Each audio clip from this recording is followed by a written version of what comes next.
O Flamengo que tem reforços aí contra o Vasco, né?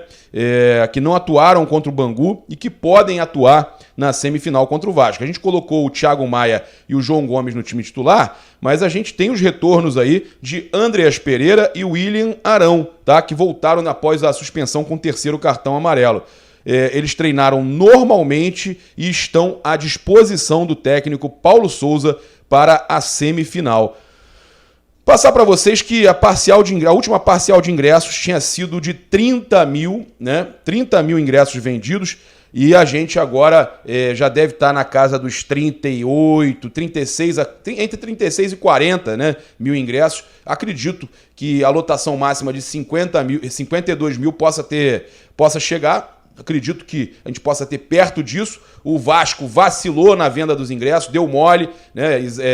Dificultou ao máximo, né? Sistema muito ruim. Isso é que dá o clube mandante que não sabe se estruturar para vender ingressos para uma semifinal. E aí, um jogo que era para estar lotado no Maracanã corre o risco de não estar. Mas o público, né, vai ser bom. O público vai ser bom. E a gente também quer trazer para vocês aqui uma informação importante sobre o Fabrício Bruno, né, que ele chega às semifinais com bons números aí, né, pelo Flamengo. Eu achei interessantíssimo que ao longo de 6 jogos, 5 pelo Carioca e 1 pela Supercopa do Brasil, o Fabrício foi titular em todos.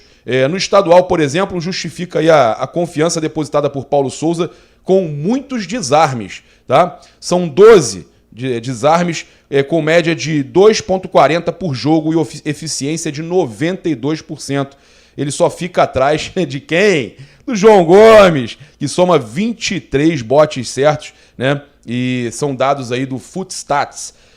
E também, atuando pela direita, na linha de 3 zagueiros, o Fabrício não tem os ótimos índices de lançamentos de outros companheiros da defesa, como o Davi Luiz e o Léo Pereira. Davi Luiz tem 15, o Léo Pereira tem 12. Mas ele tem demonstrado boa saída pelo chão quando a equipe está com a bola. Contra o Bangu, na rodada passada, ele acertou 98% dos passes e se tornou o 4º jogador do Flamengo no Carioca com mais acertos no fundamento, com 227 e só ficando atrás de Arrascaeta com 230, Léo Pereira 280 e Felipe Luiz 305, todos com 1 ou 2 jogos a mais no campeonato. E, cara, o Fabrício Bruno tem um início bom no Flamengo, né, gente? Podemos dizer, eu achei ele um cara que passa confiança.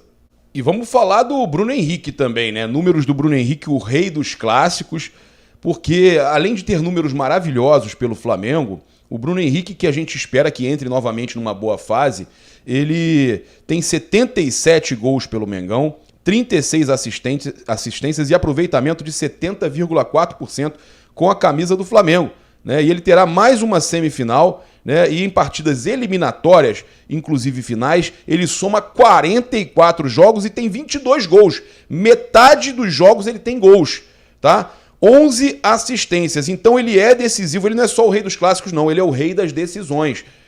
Inclusive contra o Vasco, né, que é o rival desta noite, o Bruno Henrique tem números que chamam muito a atenção.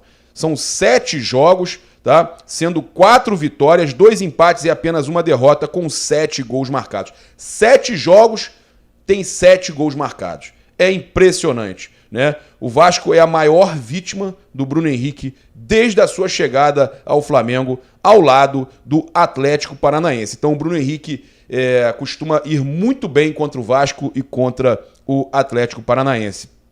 E foi contra o Vasco também, aquela famosa frase, né? O Flamengo está em outro patamar, naquele 4-4 que acabou sendo o jogo do título do Flamengo, que aquela rodada foi antecipada para o Flamengo, aquele jogo foi antecipado da rodada que o Flamengo foi campeão, que o Palmeiras e o...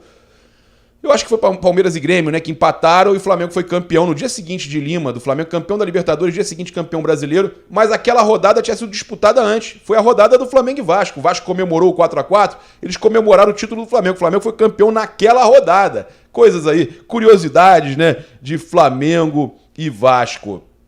Eu quero passar para vocês que o Paulo Souza pode ter um problemaço nas suas mãos, né, para ele administrar, se a diretoria do Flamengo conseguir o reforço tão desejado que é o goleiro.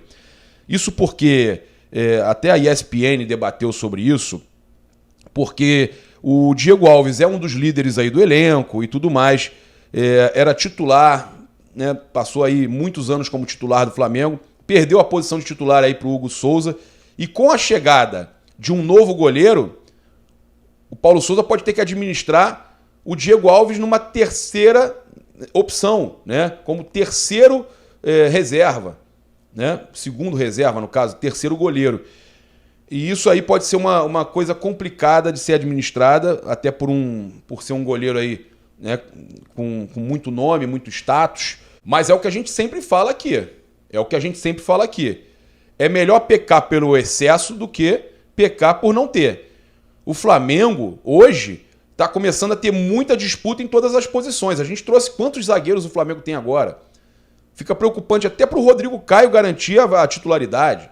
Olha só, quando ele voltar da questão da lesão, se recuperar totalmente.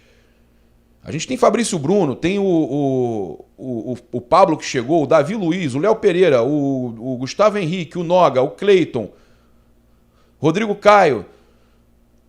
A briga é boa. No gol é a mesma coisa. Então o Diego Alves tem que entender que há uma briga por titularidade e que ele pode ser o terceiro e não tem que ter problema nenhum com isso. Eu acredito que ele, como profissional, vai entender isso aí também, gente. Tá? É um problema bom. Aquele famoso problema bom para o Paulo Souza. Quem não queria, né, ter esse problema? É um problema muito bom aí, então, para o técnico Paulo Souza.